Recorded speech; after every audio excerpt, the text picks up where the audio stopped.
بسم الله الرحمن الرحيم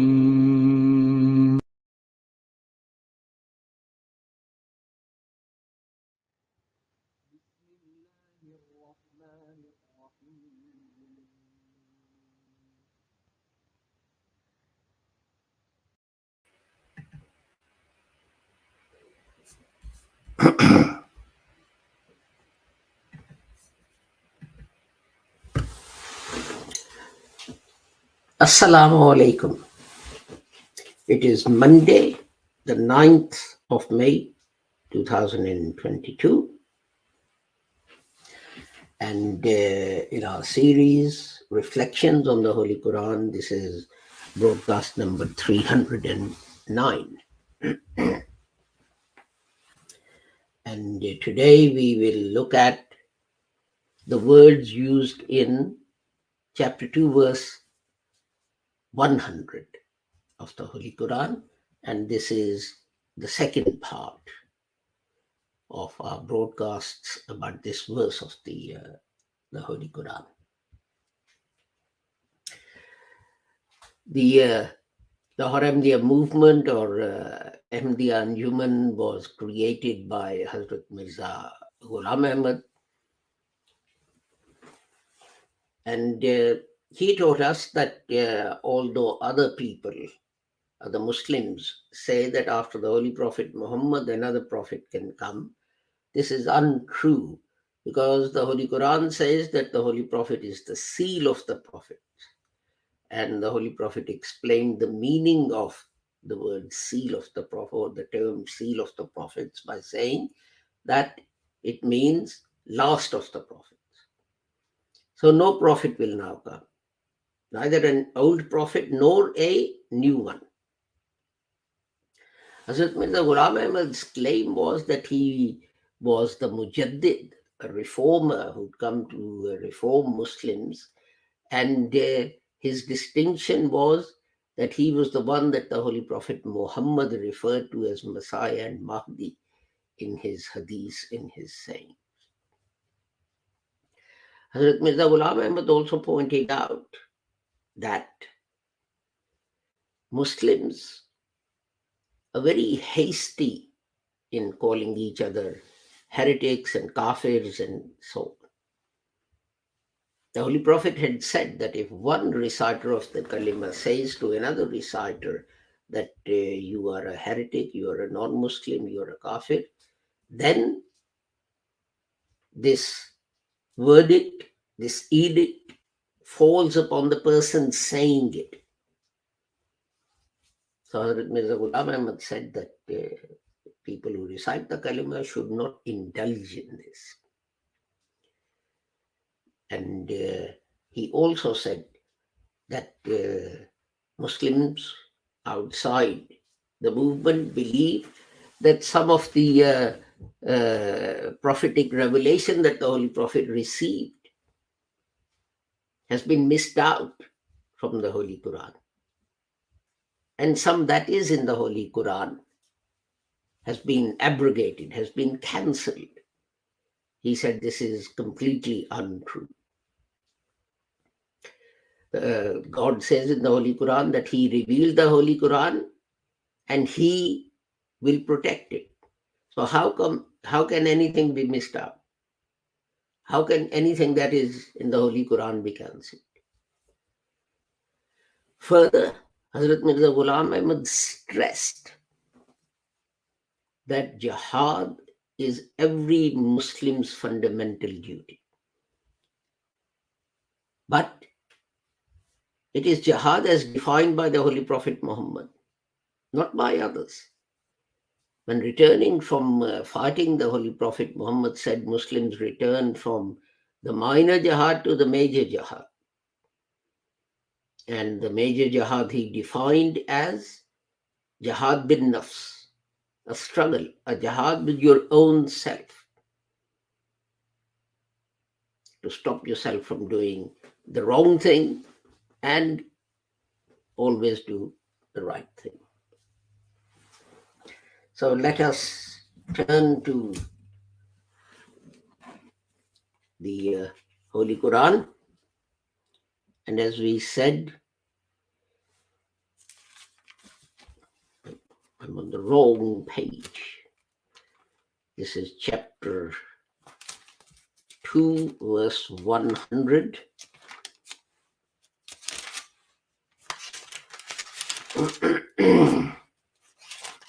Sorry about this. There we are.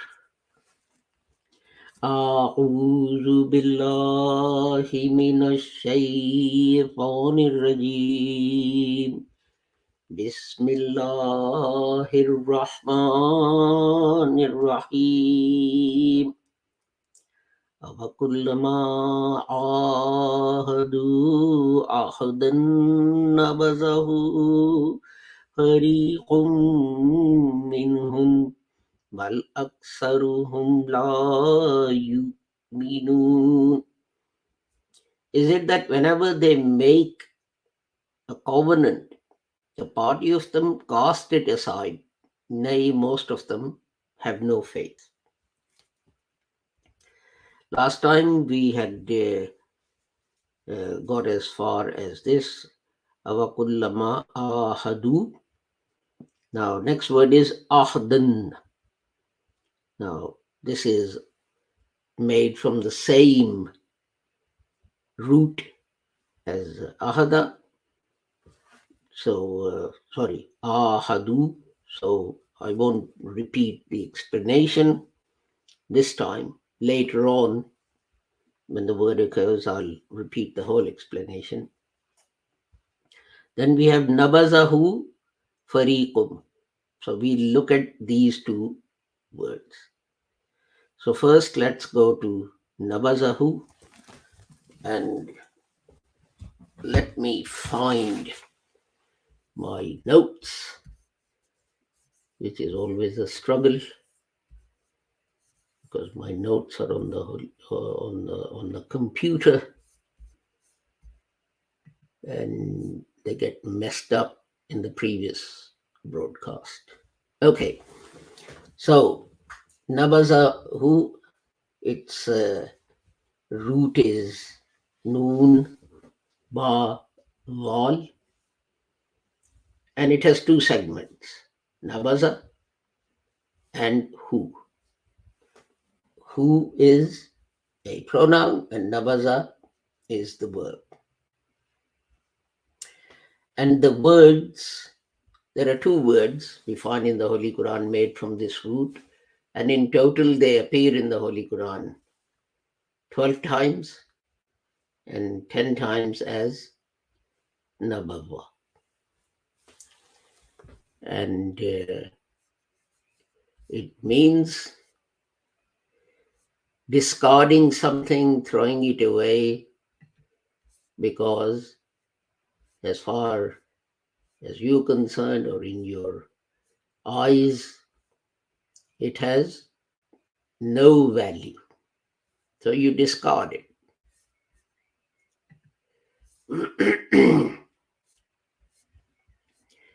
And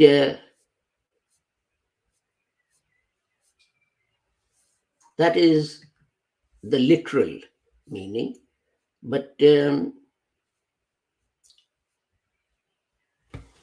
its translation, its application can be literal, like the way I have explained, or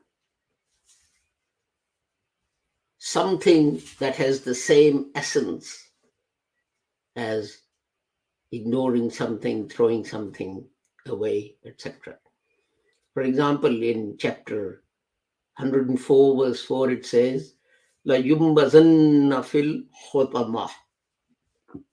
And certainly they'll be put into what's called khotama. Or in another place, chapter 3, verse 178, it says, فَنَبَذُوهُ وَرَاءَ ظُهُورِهِمْ. And they threw it away. I mean, literally, you could say, threw it behind them. literally. Because it goes back to, there are two people talking and so on, and they get interrupted by a third person who they don't think is very important, and they want to sort of get rid of him. So what do? They turn their backs on him. So that's what it means. Throw it behind their back, because it's worthless, it's not worth anything, it's not important. And in chapter 28, verse 40, it also uses the same word, فَأَخَذْنَاهُ وَجُنُوهُ فَنَبَذْنَاهُمْ فِي الْيَمِينِ. And we got hold of them and their soldiers, their army, and we threw them in the river. Because obviously in that context, that army, those people, didn't deserve to be any consideration. An interesting use is in chapter 8, verse 58, when the Holy Quran says, فَمْبِزْ إِلَيْهِمْ عَلَى سَوَاءٍ, and then throw their treaty, throw their covenant to them. Now, what does that mean? What it means is that, there is a contract, there is a treaty between two countries, two people, two armies, and so on. Then the other party breaks that treaty. Now that treaty has become worthless. As they say, it's not worth the paper it's written on. So God then says that it's now become worthless, so throw it back at them, which means answer in equal measure. You notice something, that even in this instance, the Holy Quran does not say that you do something more than they have done.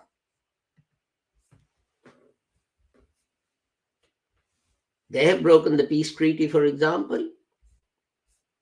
Now, treaty is now worthless, but your reply should not exceed what they've done. Because if you exceed that, then you're the one who has overstepped the bounds that Allah has set. And then in chapter 16, verses 86, 87, a slightly different use. فَأَلْقَوْا إِلَيْهِمُ الْقَوْلَ إِنَّكُمْ لَكَاذِبُونَ وَأَلْقَوْا إِلَى اللَّهِ يَوْمَئِذٍ السَّلَامَ. And then their what they say will be rejected, and they'll be told that they're liars, and then they'll have to fall down before God. So that is so this is, although literally this is to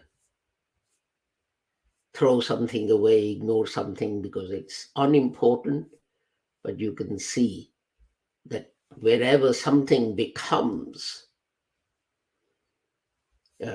something loses its value, like a contract, like a peace treaty, then the same word is used by the Holy Quran to give us guidance on what to do and how to behave. The next word is fariqum and its root is fa, ra, qaf, and 14 words are made from this root in the Holy Quran, and we find them in 72 places.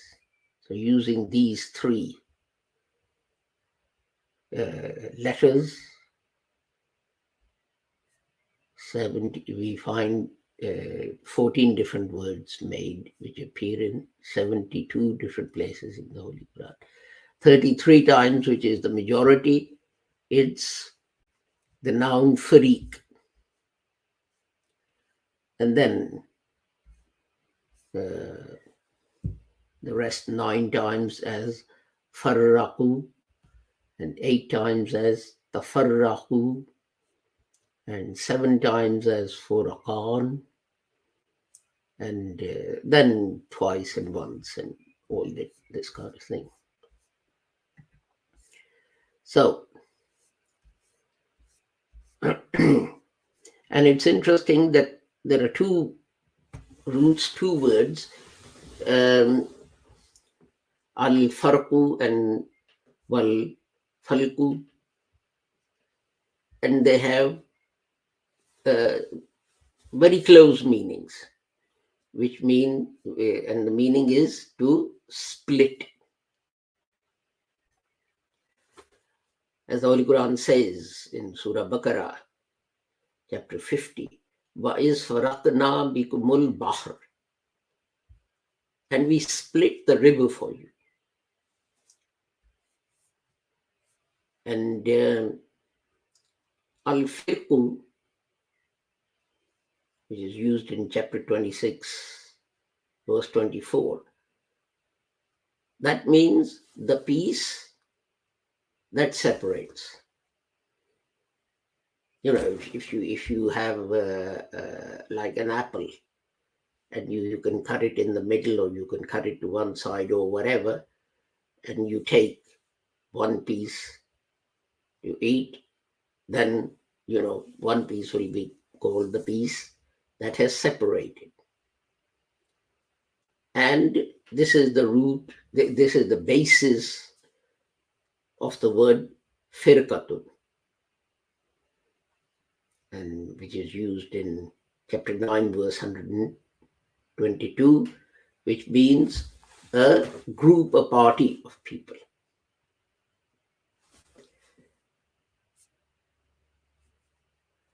Now, for dawn, both words, harakun and halaka, are used, because Quran does so itself.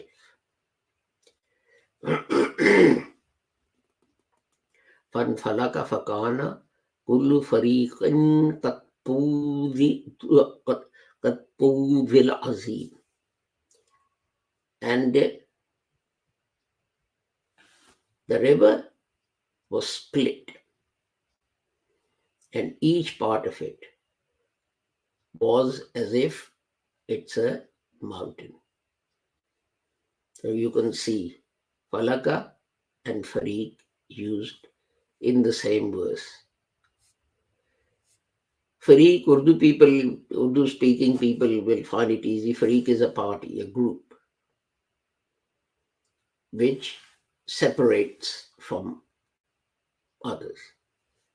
For example, it says, وَإِنَّ مِنْهُمْ لَفَرِيقًا يَلْوُونَ أَلْسِنَتُهُمْ بِالْكِتَابِ, chapter 3, verse 78. And in the people of the book, there are some that twist their tongues when they read the book. And what was the reason? Well, that could be one of three. You remember, the Holy Prophet Muhammad said Islamic law only applies to Muslims. So if Jews wanted a decision, then he would decide according to Torah. Now, this wasn't always convenient because Islamic law was more lenient than Judaic law. So sometimes they would say, well, please decide this matter in accordance with the Holy Quran. The Holy Prophet would say, okay. And sometimes they would say, no, decide it in accordance with Torah, but then they would twist their tongues. They'll misread the Torah to get a favorable decision. But of course, when they recited the Holy Quran, they also twisted their tongues to take innocent words and make them into terms of abuse and all this kind of thing. And the Holy Quran refers to this thing. And in chapter 42, verse 7, we have Fariqun fil jannati wa fariqun fis sa'ir. One party will be in heavens and one in hell. Now, see, as I pointed out, if you know Urdu, this should be very easy for you. Fariq, the first word, fariqun, that is one party. This is used in Urdu with the same meaning. Fi is in Jannat. Jannat is the word used in Urdu as well. Va, everyone knows is and. Fariqun, another party. Fi in fis sa'ir, in hell. The only word an Urdu speaking person would not know is sa'ir.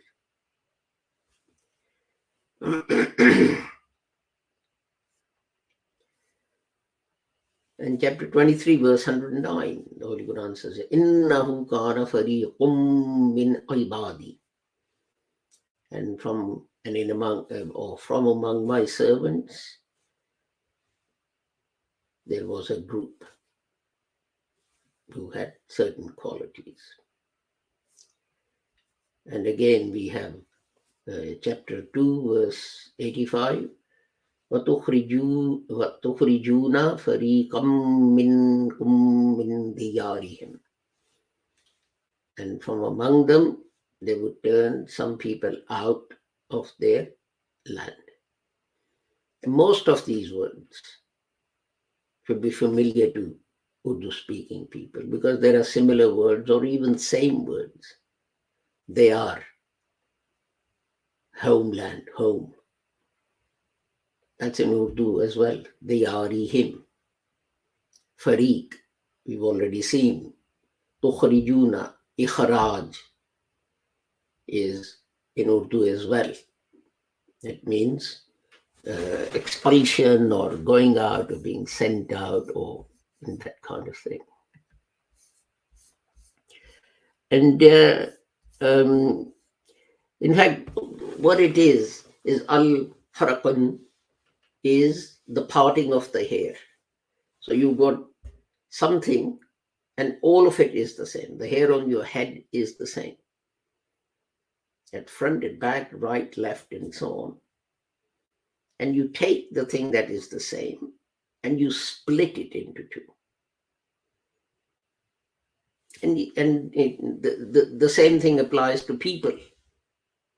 This is why when humans split, it's called firqa.